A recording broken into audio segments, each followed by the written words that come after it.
దత్తాత్రేయ గారితో ఉన్నటువంటి అనుబంధాన్ని మన ముందు పంచుకోవాల్సిందిగా విజ్ఞప్తి చేస్తున్నాం. అన్నారండి.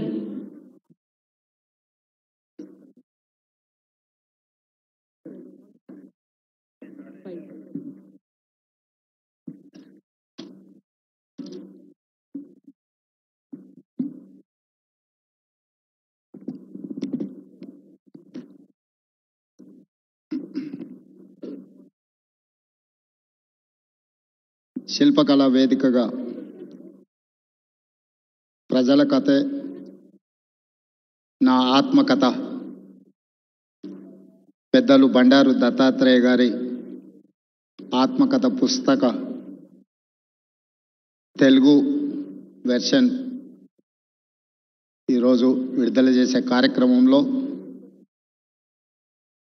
నాతో పాటు మాజీ రాష్ట్రపతి ఆంధ్రప్రదేశ్ ముఖ్యమంత్రి గారు, అదేవిధంగా ఆంధ్రప్రదేశ్ గవర్నర్ అబ్దుల్ నజీర్ గారు, ఒడిశా గవర్నర్ హరిబాబు గారు, అదేవిధంగా త్రిపుర గవర్నర్ ఇంద్రసేనారెడ్డి గారు, మన రాష్ట్ర గవర్నర్ పెద్దలు జిష్ణుదేవ్ వర్మ గారు, అదేవిధంగా కేంద్ర మంత్రి మిత్రులు జి కిషన్ రెడ్డి గారు, అదేవిధంగా భూపతిరాజు శ్రీనివాస్ వర్మ గారు, శాసన మండలి చైర్మన్ గుత్తా సుఖేందర్ రెడ్డి గారు, శాసనసభ చైర్మన్ గడ్డం ప్రసాద్ గారు, మిత్రులు ఆంధ్రప్రదేశ్ మంత్రివర్యులు సత్యకుమార్ గారు, తెలంగాణ రాష్ట్ర ఉప ముఖ్యమంత్రి వర్యులు మిత్రులు బట్టి విక్రమార్క గారు, మిత్రులు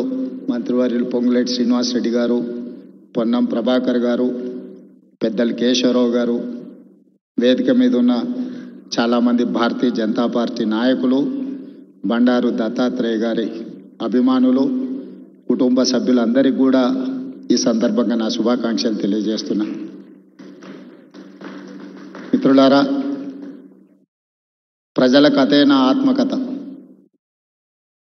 దత్తాత్రేయ గారు ప్రజలతో ఉన్న అనుబంధాన్ని అత్యంత సామాన్యమైన ప్రజలతో, అది గౌలిగూడ గల్లీ కావచ్చు, లేకపోతే రామ్నగర్ బస్తీ కావచ్చు, వారు మహారాజ్గంజ్ మొట్టమొదటిసారి శాసనసభ్యులుగా పోటీ చేసినప్పటి నుంచి మొదలు పెడితే వారు సికింద్రాబాద్ పార్లమెంట్ సభ్యులుగా, కేంద్ర రైల్వే శాఖ మంత్రిగా, అర్బన్ డెవలప్మెంట్ మినిస్టర్గా, హిమాచల్ ప్రదేశ్ గవర్నర్గా, ఈనాడు హర్యానా అత్యంత కీలకమైన రాష్ట్రానికి గవర్నర్గా, వారు గౌలిగూడ గల్లీ నుంచి హర్యానా గవర్నర్గా సుదీర్ఘమైన ప్రయాణంలో ఎన్నో హోదాలను, రాజకీయంగా ఎన్నో ఒడిదుడుకులను చూశారు. కానీ ఏ రోజు కూడా వారు ప్రజలతో సంబంధాలను కోల్పోలేదు. వారు కేంద్ర మంత్రిగా ఉన్నప్పుడు కూడా ఢిల్లీకు పార్లమెంట్ సందర్భంలో వెళ్ళినా 2-3 రోజుల కంటే ఎక్కువ అక్కడ ఉండేవాడు కాదు. శుక్రవారం వస్తే మళ్ళీ హైదరాబాద్కే వచ్చి ఏ చిన్న షాప్, లోకల్ కార్పొరేటర్ కూడా ప్రారంభోత్సవానికి రావడానికి వెనక ముందు చేస్తే పెద్దలు దత్తాత్రేయ గారు వచ్చి చిన్న గల్లీలలో పాండప్ప కూడా పేదవాడు ప్రారంభించుకుంటున్నట్టే దత్తాత్రేయ గారు వచ్చి ప్రారంభించేవాళ్ళు. ఇదే నాకు వారితో ఉన్న 40 సంవత్సరాల అనుబంధంలో 40 సంవత్సరాల నుంచి దత్తాత్రేయ గారిని చాలా దగ్గరగా నేను వారిని చూస్తున్నా. ఇంతకుముందు రాణి రుద్రమ గారు చెప్పినట్టు దత్తాత్రేయ గారి కుటుంబంతో, పెద్దలు కిషన్ రెడ్డి గారి కుటుంబంతో నాకు చాలా సన్నిహిత సంబంధాలు ఉన్నాయి. అది అందరికీ తెలుసు. నేను మొన్న నీతి ఆయోగ్లో పాల్గొన్నప్పుడు ప్రధానమంత్రి గారితో మధ్యాహ్నం భోజన వేదిక మీద కూర్చున్నప్పుడు వారు చంద్రబాబు నాయుడు గారిని చూపించి ఆప్కే సాథీ ఇద్దరే అని అంటే నేను చెప్పా, నేను స్కూల్ మీ దగ్గర చదువుకున్నా, కాలేజ్ ఆయన దగ్గర చదువుకున్నా, ఇప్పుడు ఉద్యోగం రాహుల్ గాంధీ గారి దగ్గర చేస్తున్నా. సో నాకు మీ దాంట్లో కూడా అందరితో పరిచయం ఉందని, ముఖ్యంగా ఈ వేదిక మీద ఉన్న ఇంతకుముందు శ్రీనివాస్ వర్మ గారు చెప్పిన భారతీయ జనతా పార్టీ రాష్ట్ర అధ్యక్షుల గురించి, ఆ రాష్ట్ర అధ్యక్షులు అందరితో నాకు సన్నిహిత సంబంధాలు ఉండేవి. ఇప్పుడు సరే రాజకీయంగా భిన్న ప్రయాణం, కానీ వ్యక్తిగత సంబంధాలలో ఎప్పుడూ లోపం కానీ ఎప్పుడూ ఆ సంబంధాల విషయంలో దాచిపెట్టాలన్న ఆలోచన కానీ చేయలేదు. ఎందుకు అంటే వారందరితో నాకున్న ప్రత్యేకమైన అనుబంధం. ఈరోజు తెలంగాణ రాష్ట్ర ముఖ్యమంత్రిగా మా మంత్రివర్గ విస్తరణ కార్యక్రమం చూసుకొని మంత్రివర్గ ప్రమాణ స్వీకారం చేసిన మా మంత్రులను కూడా మళ్ళీ రేపు కలుద్దాము. నాకు గవర్నర్ గారికి ఇద్దరికీ దత్తాత్రేయ గారి పుస్తకావిష్కరణ కార్యక్రమం ఉన్నది, అక్కడికి వెళ్ళాల్సిందే అని చెప్పి సరాసరి గవర్నర్ భవన్ నుంచి గవర్నర్ దత్తాత్రేయ గారి పుస్తకావిష్కరణకు రావడం జరిగింది. ఈరోజు రాజకీయాలలో ఒక్కసారి కార్పొరేటరు కౌన్సిలర్ అయితేనే వాళ్ళ జీవన శైలి విధానంలో చాలా మార్పు, ప్రజల సంబంధాలలో ఒక భిన్నత్వాన్ని ప్రదర్శించే పరిస్థితులు ఉన్నాయి. కానీ దత్తాత్రేయ గారిని చూసి నేర్చుకోవాలి. అజాతశత్రు అనే పదాన్ని మనం పుస్తకాలలోనే చదువుకుంటాం, కానీ బండారు దత్తాత్రేయ గారిని చూసినప్పుడు ఆ పదము 100% వారికి సరిపోతుంది. జాతీయ రాజకీయాలలో అటల్ బిహారీ వాజ్పేయి గారికి ఉన్న గౌరవం రాష్ట్ర స్థాయి రాజకీయాలలో బండారు దత్తాత్రేయ గారికి ఉంది అని చెప్పి మనం ఈరోజు గుర్తు చేసుకోవచ్చు. అటల్ బిహారీ వాజ్పేయి గారు ప్రతిపక్షంలో ఉన్నా, ప్రధానమంత్రిగా ఉన్నా, పార్లమెంట్ సభ్యుడిగా ఉన్నా, ఎన్నికల్లో ఓడిపోయినప్పుడు కూడా అటల్ బిహారీ వాజ్పేయి గారి గౌరవం ఎప్పుడూ తగ్గలేదు.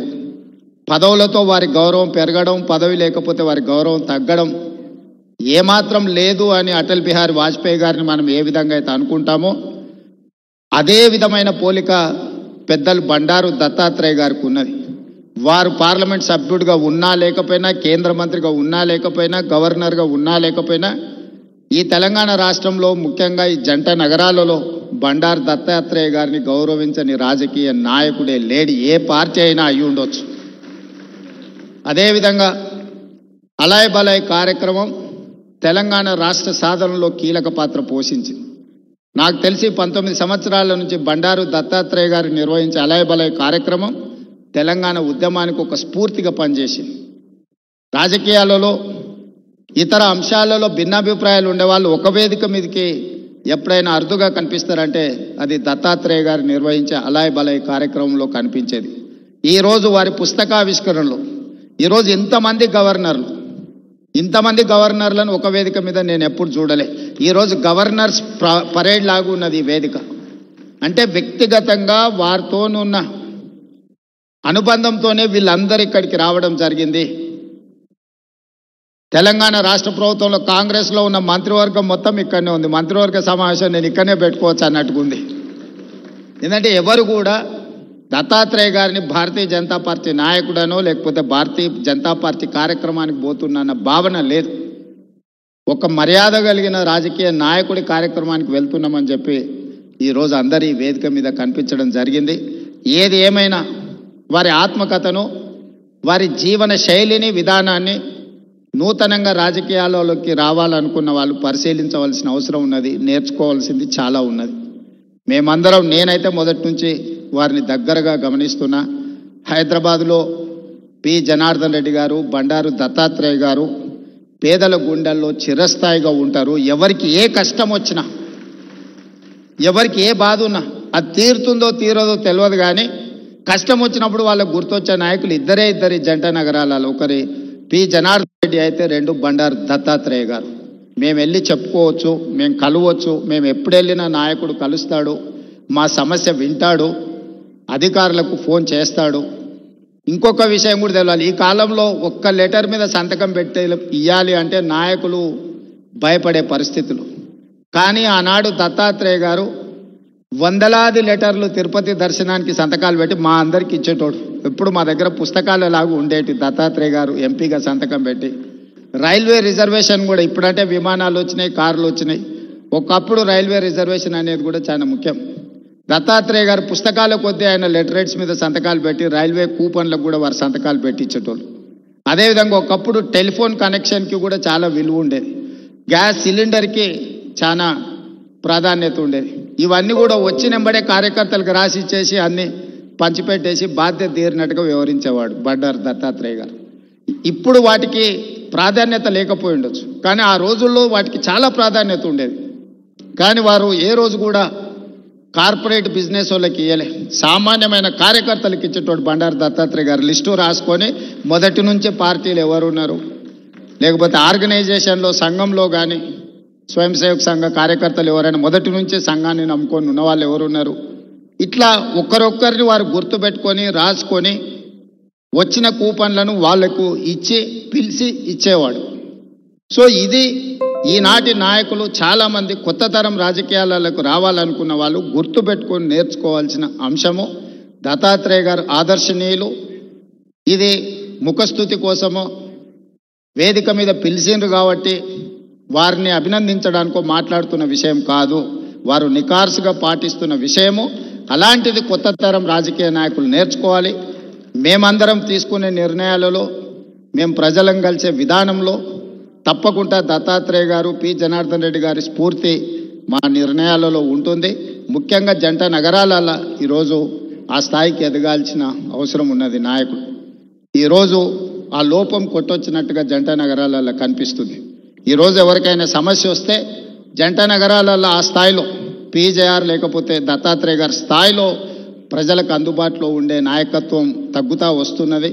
ఈ జంట నగరాలలో ఉండే నాయకులు ఇంకా కష్టపడాలి, వాళ్ళందరూ కష్టపడతారని, ఏదైనా మా దృష్టికి వచ్చిన అంశాలను తప్పకుండా పరిష్కరించే వాటిని పరిష్కరిస్తాం, సహకరిస్తాం. అదేవిధంగా పెద్దలు కిషన్ రెడ్డి గారితో నాకున్న ప్రత్యేకమైన అనుబంధం ఈ వేదిక మీద నేను ఎక్కువ చెప్పాల్సిన అవసరం లేదు. వేదిక మీద ఉన్న వాళ్ళకి, ఇక్కడ ఉన్న వాళ్ళందరికీ తెలుసు. వారు నేను కలిస్తే తెలంగాణ రాష్ట్రం అభివృద్ధి పదం వైపు వేగంగా దూసుకెళ్తుంది. రాజకీయాలకు అతీతంగా కిషన్ రెడ్డి గారిని గౌరవించుకుంటూనే, అప్పుడప్పుడు ప్రశ్నించుకుంటూనే తెలంగాణ రాష్ట్రాన్ని అభివృద్ధి పదం వైపు నడిపించడానికి నేను ఎప్పుడు ముందుంటానని తెలియజేస్తూ మీ అందరికీ మరొకసారి శుభాకాంక్షలు తెలియజేస్తూ సెలవు తీసుకుంటున్నాను. ధన్యవాదాలు మిత్రులారా.